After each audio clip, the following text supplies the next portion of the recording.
ఆ మొదటి అటుకు నాలుక మీద పడగానే పూరి గుడిసె ఇలా అయిపోయింది, వీళ్ళు ఇలా అయిపోయారు. అందుకని ఇంత ఐశ్వర్యం కృష్ణ పరమాత్మ ఇచ్చాడని చెప్తే పొంగిపోయి వాళ్ళు ఇంట్లో ఐశ్వర్యమును అనుభవించిన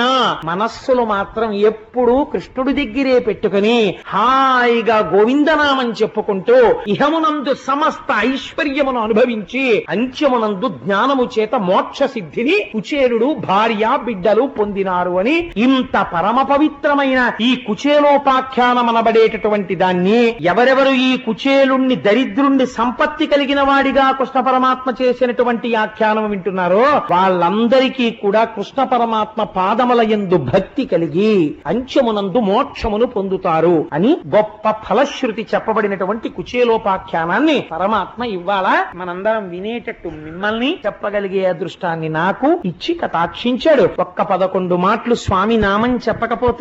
ఇంత కథ విని ఆ నామం చెప్పుకోకపోతే నాలికుండి ప్రయోజనం ఏమిటండి? నందనందన గోవింద గోవింద హరి గోవింద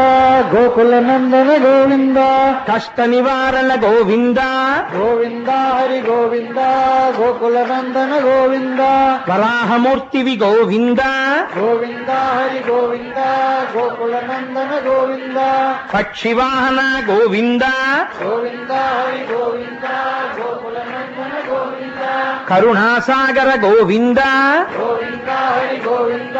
గోకుల నందన గోవింద శరణాగత వత్సల గోవింద గోవింద హరి గోవింద గోకుల నందన గోవింద ఆపద్బంధవ గోవింద గోవింద హరి గోవింద గోకుల నందన గోవింద దరిద్ర జన పోషక గోవింద గోవింద హరి గోవింద గోకుల నందన గోవింద శ్రిత పరిపాలక గోవింద గోవింద హరి గోవింద గోకుల నందన గోవింద పద్మావతి ప్రియ గోవింద గోవింద హరి గోవింద గోకుల నందన గోవింద ధరణీనాయక గోవింద గోవింద హరి గోవింద గోకుల నందన గోవింద రఘుకుల నందన గోవింద గోవింద హరి గోవింద గోకుల నందన గోవింద నీరజనాభా గోవింద నిత్య కళ్యాణ గోవింద గోవింద హరి గోవింద గోకుల నందన గోవింద శేషాద్రి నిలయ గోవింద గోవింద హరి గోవింద గోకుల నందన గోవింద శ్రీనివాస గోవింద గోవింద హరి గోవింద గోకుల నందన గోవింద శ్రీ వెంకటేశ గోవింద గోవింద హరి గోవింద గోకుల నందన గోవింద